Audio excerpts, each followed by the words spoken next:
பிரான்சில் பொது போக்குவரத்தை பயன்படுத்தும் பயணிகளை குறிவைத்து பணம் திருடும் புதிய மோசடி ஒன்று தற்போது பரவி வருகிறது.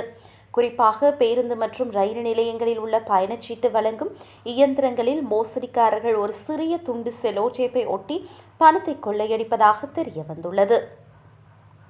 இயந்திரத்தில் உள்ள அட்டையை தேய்க்கும் பகுதியில் வெளிப்படையாக தெரியாதவாறு ஒரு ஒளி ஊடுருவக்கூடிய செலோடேப் ஒட்டப்படுகிறது. இதனால் பயணிகள் தங்கள் அட்டை அல்லது கையடக்க தொலைபேசி இயந்திரத்தின் அருகே கொண்டு செல்லும் போது சிக்னல் சரியாக கிடைக்காமல் பணம் செலுத்த முடியாத நிலை ஏற்படுகிறது.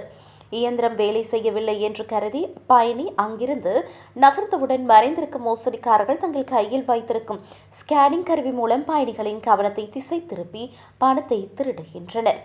இயந்திரத்தின் அருகே அட்டையை மீண்டும் மீண்டும் வைக்கும் போது வங்கித் தரவுகளை ரகசியமாக பெற முயல்கின்றனர்.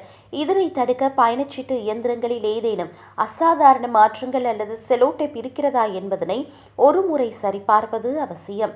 தொழில்நுட்ப கோளாறு காரணமாக பணம் செலுத்த முடியவில்லை என்றால் உடனடியாக அந்த இடத்தை விட்டு நகர வேண்டாம்.